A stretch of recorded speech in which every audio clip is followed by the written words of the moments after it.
The Road Less Traveled, by M. Scott Peck. Introduction. There are a few simple truths that, once you really understand them, change everything. They're not complicated. In fact, they're so simple, we spend most of our lives running from them. But here is the very first one, the one that opens the door to all the others.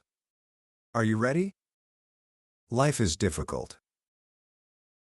That's it. 3 words.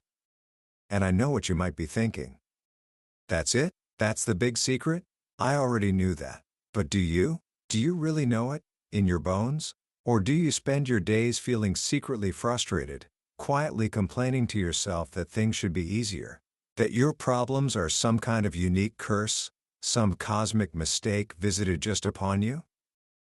Most of us live that way. We moan about our burdens as if life was supposed to be a walk in the park. But a brilliant psychiatrist named M. Scott Peck came along in 1978 and gave the world a timeless gift. He published a book, The Road Less Traveled, that begins with those 3 simple words. And what he revealed is one of the most profound paradoxes of being human. Once you truly accept that life is difficult, it stops being so difficult. Because once you accept it, you stop fighting reality. You stop waiting for the easy path to appear. And instead, you start looking for the right tools. This book wasn't an overnight sensation. It was a quiet sleeper, a word-of-mouth book that grew so powerful it ended up spending more than 10 years on the New York Times bestseller list. It has sold over 7 million copies and has been translated into more than 23 languages, becoming a guide for generations. Why? Because drive. Peck, a Harvard-educated psychiatrist, dared to do something that few others would. He connected psychology with spirituality. He saw no difference between mental growth and spiritual growth. He believed they were one and the same journey. He looked at the deepest struggles of his patients and saw not just disorders to be diagnosed, but a universal human quest for meaning. And so, here is my promise to you. If you stay with me for this journey, you will leave with the 4 fundamental tools that drive. Peck identified the very tools required to solve life's problems. Not some of them. All of them. These tools are simple, but they are not easy. They require courage. They demand that we travel a road that most people choose to avoid. But it is the only road that leads to a life of true serenity, fullness, and deep, authentic self-understanding. Book summary. So where does this journey begin? It begins with problems. Life is a constant series of problems. And that's not a bad thing. In fact, it's the whole point. Problems are the very things that call forth our courage and our wisdom. They are the chisel that sculpts us, that forces us to grow mentally and spiritually. The meaning of our life is found in the process of meeting and solving them. But here's the catch. Solving problems is painful. It brings up frustration, sadness, fear, and regret. And our natural human instinct is to avoid pain at all costs. This tendency, this desire to avoid the necessary suffering that comes with solving our problems, is, according to Drive, Peck, the primary basis of all human mental illness. Think about that. Every neurosis, every anxiety, every dysfunction we have is, at its core, a substitute for legitimate suffering. We build elaborate fantasies, we procrastinate, we numb ourselves, we pretend problems don't exist, all to find an easy way out. But the easy way is a trap. The shortcuts we take to avoid pain ultimately cause us far more pain in the long run. So, if we can't avoid problems, we must learn to solve them. And to do that, we need a set of tools. Drive. Peck calls this set of tools discipline. And there are 4 fundamental techniques of discipline. 4 ways of constructively suffering through our problems so that we can grow from them. The first tool is delaying gratification. This sounds simple, but it's the foundation of all self-control. Drive. Peck tells a wonderful story about a 30-year-old financial analyst. She was brilliant at her job, but she was a chronic procrastinator, and it was causing her serious trouble. Drive. Peck worked with her for months, digging into her childhood, her marriage, her feelings about authority, all the standard psychoanalytic work. But nothing changed. She still procrastinated. Finally, one day, he decided to ask her a ridiculously simple question. "Do you like cake?" he asked. She did. "Which part do you like better?" he continued, "the cake or the frosting?" "Oh, the frosting," she said enthusiastically. "And how do you eat a piece of cake?" "I eat the frosting first, of course." And there it was. Her entire approach to life, revealed in how she ate a piece of cake. Every day at work, she would tackle the enjoyable, gratifying parts of her job first, leaving the unpleasant, difficult tasks for the end of the day.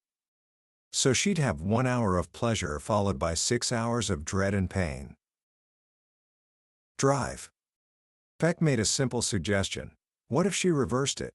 What if she forced herself to get the unpleasant work done in the first hour? Then she would be free to enjoy the remaining 6 hours, with the difficult part behind her. 1 hour of pain followed by 6 hours of pleasure. She tried it. And because she was a person of strong will, it worked. Her procrastination vanished. Delaying gratification is simply the process of scheduling the pain and pleasure of life in a way that enhances the pleasure by dealing with the pain first and getting it over with. It's the only decent way to live. It's the student who does their homework before watching TV, the adult who saves for retirement before buying luxuries. But where does this ability come from? Why do some of us learn it, while others live by the motto, play now, pay later? Drive. Peck says it comes down to one thing: the quality of our parenting, which is really just another word for the quality of the love we received. Children learn this discipline in 2 ways. First, by having self-disciplined role models. If a child sees parents who live with restraint, dignity, and a capacity to order their own lives, they will internalize that as the way to live. But more importantly, it comes from feeling truly valued. When parents devote real, quality time to their children, listening, correcting, guiding, and just being with them, they send a powerful message: you are valuable. When a child feels valuable, they develop a cornerstone of mental health: self-worth. And when you believe you are valuable, you take care of yourself. You believe your time is valuable, so you use it well. You discipline yourself because you believe you are worth the effort. This leads us to the second tool of discipline: acceptance of responsibility. This is one of those truths that seems ridiculously obvious, yet it eludes so many of us. We cannot solve a problem unless we first accept that it is our problem. We can't solve it by saying, "It's not my fault," or by hoping someone else will fix it for us. The moment of power comes only when we say, "This is my problem, and it's up to me to solve it." But so many of us spend our lives trying to avoid this. Drive. Peck tells the story of an army sergeant in Okinawa who was in serious trouble for his drinking. When Peck met with him, the sergeant insisted that his drinking wasn't his problem. "There's nothing else to do in the evenings in Okinawa except drink," he said. Drive. Peck offered a dozen alternatives. Reading? Too noisy in the barracks. The library? Too far away. Fishing? There's no night fishing. When Peck pointed out that there was, in fact, night fishing, the sergeant just changed his story. "Well, I really don't like to fish." The sergeant was determined to see his problem as Okinawa's fault, not his own. By refusing to accept responsibility, he made it impossible to solve his problem, and he was eventually kicked out of the army. This tendency to assign blame is at the heart of what drive. Peck calls a character disorder. People with character disorders see the world as the source of their problems. When they're in conflict, they automatically assume the world is at fault. The opposite of this is a neurosis. Neurotics assume too much responsibility. When they're in conflict, they automatically assume they are at fault. The truth is, most of us are a little of both. In some areas of our lives, we avoid responsibility, and in others, we take on blame that isn't ours. The great challenge of life is to constantly figure out what we are and are not responsible for. This was a lesson drive. Peck had to learn himself. As a young psychiatry resident, he found himself working much longer hours than his colleagues and felt deeply resentful. He went to his supervisor, Mac Badgley, and explained the situation, hoping Mac would offer a solution, maybe exempt him from taking new patients for a while. Mac listened patiently, and when Peck was finished, he said, "Well, I can see that you do have a problem." Peck was relieved. "Thank you," he said. "What do you think should be done about it?" Mac just looked at him and repeated, "I told you, Scott, you do have a problem." After a few more rounds of this, with Peck getting more and more furious, Mac finally said, "Listen closely. I agree with you. You do have a problem. Specifically, you have a problem with time. Your time. Not my time. It's not my problem. It's your problem with your time. That's all I'm going to say about it." Peck stormed out, furious. For 3 months, he hated Mac Badgley. But then, slowly, he realized Mac was right. His time was his responsibility.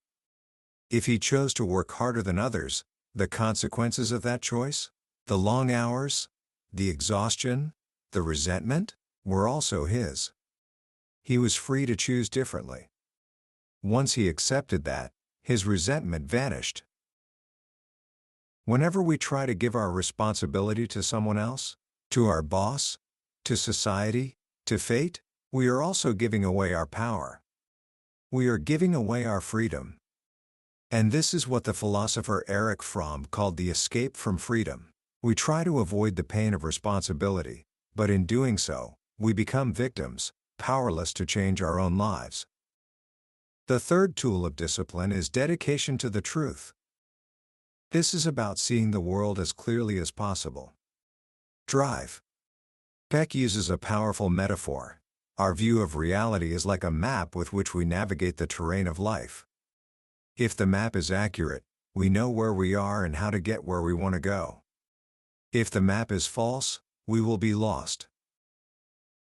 The problem is, we aren't born with maps. We have to make them ourselves, and that requires effort. But an even bigger problem is that the world is constantly changing, and we are constantly changing. So, to keep our maps accurate, we have to be constantly revising them. And that process of revision is painful. It means admitting we were wrong. It means letting go of cherished beliefs. It can be so painful that, more often than not, we choose to ignore new information that contradicts our map. We might even crusade against it, trying to force reality to conform to our outdated view. This active clinging to an outdated map is what psychiatrists call transference. It's when we take a set of perceptions and responses that were appropriate for our childhood environment and inappropriately transfer them to our adult world. Drive. Peck describes a brilliant computer technician who couldn't keep a job. He was constantly getting into disputes with his supervisors, whom he described as liars and cheats. His motto was, "You can't trust a goddamn soul." Why? Because as a child, his parents had let him down again and again. They forgot his birthdays, broke promises, and were never there when he needed them. So, he developed a map that said, "I can't trust people." This map actually worked for him as a child. It protected him from constant disappointment. But he carried that same map into adulthood, where it caused him to alienate everyone, his bosses, his teachers, and eventually, his wife. He was so busy defending his old broken map that he couldn't see the new reality, that there were people in the world who could be trusted. To be dedicated to the truth means we must be willing to have our maps challenged. We have to live a life of continuous self-examination. We have to be open to criticism from others, because that's the only way we can be sure our map is valid. It means choosing truth over comfort, every single time. Mental health, Peck writes, is an ongoing process of dedication to reality at all costs. This brings us to the fourth and final tool of discipline, balancing. Discipline itself needs to be disciplined. Life requires extraordinary flexibility. We need to know when to express anger and when to hold it back. We need to know when to take responsibility and when to reject responsibility that isn't ours. We need to be able to live for the future, but also be able to live joyfully in the present. The essence of balancing is the art of giving up. Drive. Peck learned this when he was 9 years old, shortly after he learned to ride a bike. One morning, he was coasting down a steep hill that had a sharp turn at the bottom. He felt the gathering speed as pure ecstasy, and the thought of using his brakes seemed like a terrible self-punishment. So he decided he could have it all. He would keep his speed and make the turn. Seconds later, he was bleeding in the woods, his new bike twisted against a tree. He had been unwilling to suffer the small pain of giving up his speed in order to maintain his balance. He learned that the loss of balance is always more painful than the giving up required to maintain it. This is a lesson we have to learn over and over again. As we go through life, we have to continually give up parts of ourselves to stay balanced. We have to give up cherished beliefs, old patterns of behavior, and even entire lifestyles. He tells a very personal story about playing chess with his 14-year-old daughter. He had started the evening with one goal: to build a happier, closer relationship with her. But as they played, his competitive nature took over. His desire to win the game became more important than his desire to connect with his daughter. He pushed her to keep playing even when she was tired and upset, until she finally burst into tears and ran from the room. He felt like that 9-year-old boy again, bleeding in the bushes. He had lost his balance. He realized that a part of him, his intense need to win at games, which had served him well in life, had to be given up. It had to die so that something more important, his relationship with his daughter, could live. This process of giving up is often accompanied by a feeling of depression. But this kind of depression, drive, Peck says, is a normal and healthy phenomenon. It's a signal that the old self is dying to make way for the new. It's the pain of growth.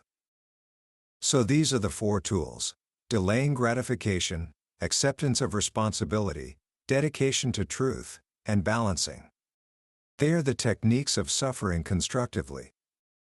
But a question remains. Where do we get the energy for all this difficult, painful work? What is the force that motivates us to use these tools? The answer is love. Drive. Peck is very clear that in talking about love, we are toying with a great mystery. It's too large and deep to ever be fully captured by words. But he offers a definition that is both profound and practical. He defines love as the will to extend one's self for the purpose of nurturing one's own or another's spiritual growth. Let's break that down, because every word matters. First, notice the word will. Love is not a feeling, it's an action. It's a choice. The desire to love is not love. Love is as love does. It's a commitment to act lovingly, whether or not the feeling of love is present. Second, extend oneself. This implies effort. Love is work. It's moving against our own inertia and fear. When we love, we take an extra step, we walk an extra mile. That extension is how we grow. The act of loving is an act of self-evolution. And third, the purpose is always spiritual growth. If an action is not aimed at nurturing growth, either in ourselves or in another, it is not an act of love. To really understand what love is, it's just as important to understand what it is not. And the most powerful misconception we have about love is that falling in love is love. We've all felt it. That ecstatic, dizzying feeling of merging with another person. Drive. Peck explains that this experience is actually a sudden and temporary collapse of our ego boundaries. When we are infants, we don't distinguish between ourselves and the world. We are one with everything. But as we grow, we learn what is me and what is not me. We develop boundaries that define our identity. And behind these boundaries, we are lonely. Falling in love is a temporary escape from that loneliness. For a brief time, our boundaries dissolve, and we feel one with our beloved. It feels like magic. But, as Drive. Peck reminds us, the honeymoon always ends. Sooner or later, reality intrudes. He wants to do one thing, she wants to do another. Individual wills reassert themselves, and the ego boundaries snap back into place. We fall out of love. This isn't a tragedy. In fact, it's the point where real loving can finally begin. Falling in love is not real love for 3 reasons. First, it's not a conscious choice, it's an involuntary experience that can happen to anyone, disciplined or not. Second, it's not an extension of our limits, but a temporary collapse of them. It doesn't make us grow.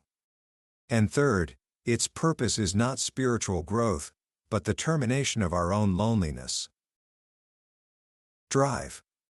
Peck humorously suggests that falling in love is a trick our genes pull on us to hoodwink us into marriage and ensure the survival of the species. Without that temporary illusion of perfect unity, many of us would run in terror from the very real challenges of a lifelong commitment. The second thing love is often confused with is dependency. This is the person who says, "I can't live without you, I love you so much." But this isn't love, it's parasitism. When you require another person for your survival, there is no choice, no freedom in the relationship. It's a matter of necessity. Love is the free exercise of choice. 2 people can only truly love each other when they are quite capable of living without each other, but choose to live with each other. Dependent people are like starving individuals, so busy seeking to be filled that they have no energy left to give. Their goal is to be loved, not to love. And if being loved is your primary goal, drive. Peck says, you will fail to achieve it. The only way to be assured of being loved is to be a person worthy of love. So, if love isn't a feeling, and it isn't dependency, what is it? It is work. Specifically, the work of attention. The most common and important form of attention is listening. True listening is an act of total concentration. It means setting aside your own thoughts, prejudices, and desires to enter the world of another. It's not waiting for your turn to speak. It's not filtering for what you want to hear.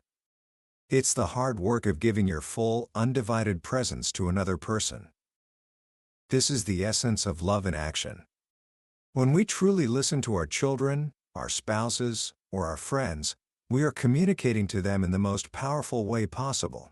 You are valuable. You are worth my time and my energy. This is how we nurture their spiritual growth, and in doing so, our own. Love is also courage. Because to extend ourselves means to enter unfamiliar territory. It requires us to change. And change is frightening. Love means risking loss. Every time we cathect, or invest our energy in something or someone, we risk the pain of losing them. It means risking independence, the terrifying leap from the psychological safety of childhood into the unknown of adulthood. And it means risking commitment, the bedrock of any loving relationship. Finally, love is the risk of confrontation. When we truly love someone, we cannot stand by and watch them destroy themselves. To confront someone is to say, in essence, you are wrong, and I am right. This is an act of immense power, and it can only be done lovingly if it comes from a place of genuine humility and deep self-examination. To fail to confront when it is needed is not kindness, it is a failure to love. This whole journey of discipline and love leads us somewhere. It's not a random process. It's a journey of evolution. Not physical evolution, but spiritual evolution. The growth of the human spirit. And this is where Peck takes us into the final, most mysterious part of the journey. He suggests that this upward pull, this force that drives us to grow against our own laziness, is a universal phenomenon. He calls it grace. Grace, he defines, is a powerful force originating outside of human consciousness which nurtures the spiritual growth of human beings. It's a force that is as real and fundamental as gravity, yet we can't see it or measure it with our current scientific tools. But we can see its effects everywhere. We see it in the miracle of health. Think about it. We are surrounded by trillions of bacteria and viruses. Our bodies are constantly producing potentially cancerous cells, yet most of the time, we are healthy. It's not sickness that is the mystery, it's health. We have an incredible, built-in resistance, a force that constantly works to keep us well. That drive, Peck says, is grace. We see it in the miracle of the unconscious. Through our dreams, through slips of the tongue, through sudden insights that seem to come from nowhere, we receive messages. Messages that are almost always helpful, wise, and aimed at our healing and growth. There is a part of us, he says, that is wiser than our conscious mind. That wisdom is grace. And we see it in the miracle of serendipity. Those meaningful coincidences, those moments of pure luck that seem too perfect to be random. The right person showing up at just the right time. Finding the exact book you needed at the exact moment you needed it. Carl Jung called this synchronicity. It is grace, gently tapping on the window of our awareness. This force of grace is the same force that drives all of evolution. Evolution is a constant push upward, toward greater complexity, greater organization, greater consciousness. It moves against the powerful, opposing force of entropy, the natural tendency of all things to move toward disorder, decay, and chaos. In our spiritual lives, this force of entropy is laziness. It's our natural resistance to the effortful work of growth. It's the part of us that wants to take the easy path, to stay comfortable, to avoid pain. And here, Peck makes his boldest claim. This force of entropy, this laziness, is original sin. It's not about sex or breaking rules. It's the universal human tendency to avoid the difficult work of becoming fully conscious, fully loving, fully alive. The journey of spiritual growth, then, is the journey of aligning our conscious will with the will of grace. It is the evolution of consciousness itself. Our unconscious, that vast, wise part of ourselves, is our connection to God, to grace. And the whole purpose of our lives is to grow our conscious awareness until it can become a vessel for that divine wisdom. To become, in essence, agents of grace in the world. It is a call to become God's hands, to create love where it did not exist before. It is a terrifying idea, because it places the ultimate responsibility squarely on our shoulders. But it is also the most magnificent destiny we can imagine. And so we find ourselves at the end, back where we began, but with a new understanding. Life is difficult. Yes. But it is difficult because the journey of spiritual growth is a climb, not a stroll. It is a constant battle against the downward pull of entropy, of our own laziness. But we are not alone in this struggle. There is a force that is constantly with us, nurturing us, guiding us, pushing us upward. A force that manifests as love, as wisdom, as healing, as serendipity. The road is less traveled for a reason. It is the path of effort, of discipline, of courage. But for those who choose to take it, it is the only path that leads home. Commentary. When you step back and think about it, it's pretty remarkable that a book written in the late 1970s, before the internet, before the relentless pace of our modern world, could feel more relevant today than ever before. But that's the power of the road less traveled. It doesn't offer trends or quick fixes. It offers timeless truths about the human condition.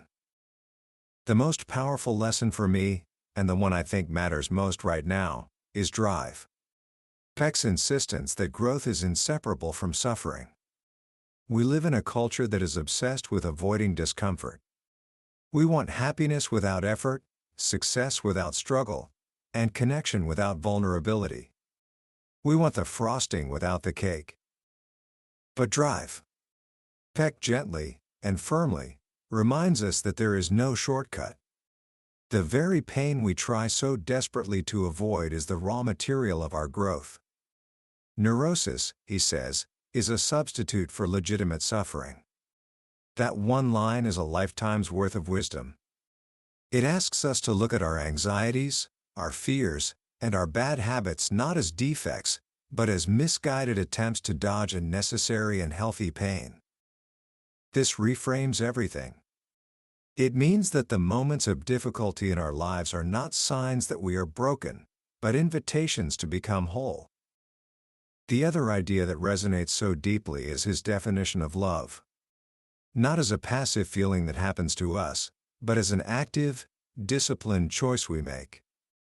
The will to extend oneself for the purpose of nurturing one's own or another's spiritual growth. This definition is a call to action. It transforms love from a romantic fantasy into a daily practice. It means that love is found in the hard work of listening, in the courage to confront, and in the wisdom to give up parts of ourselves for something greater. It's a love that builds, that lasts, that actually makes us and the people around us better. So how can you start walking this road, right now, today? Here are a few simple actions you can take. First, identify just one problem in your life that you've been avoiding. Maybe it's a difficult conversation you need to have, a bad habit you've been ignoring, or a responsibility you've been putting off. Don't try to solve it just yet. Just sit with it, and ask yourself, what is the legitimate suffering I am trying to avoid here? What is the pain that this problem is asking me to face? Simply acknowledging it is the first, most courageous step. Second, practice the work of love through attention.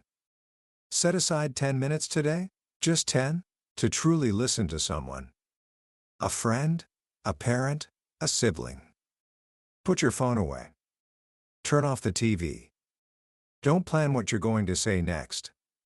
Just give them the gift of your full, undivided presence.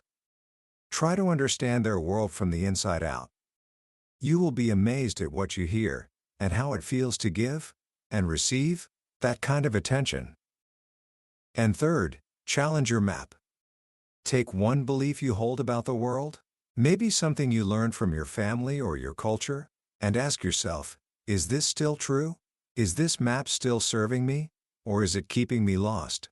Be willing to see the world with fresh eyes. The Road Less Traveled is not just a book, it's a companion for a journey. A journey that is long, and yes, difficult. But it is a journey toward becoming your own true self. And there is no greater adventure than that. That was a deep dive into The Road Less Traveled by M. Scott Peck. We've explored the highlights today, but I'll be honest with you, a summary can only ever be a map. The real treasure is found when you walk the territory yourself. The true magic happens in the quiet moments of reading, when a particular story or a simple phrase connects with you in a way you never expected. This overview is designed to help you decide if this book is worth your time and attention. If anything we've talked about today has sparked something in you, I encourage you to grab a copy. Reading it isn't just about learning.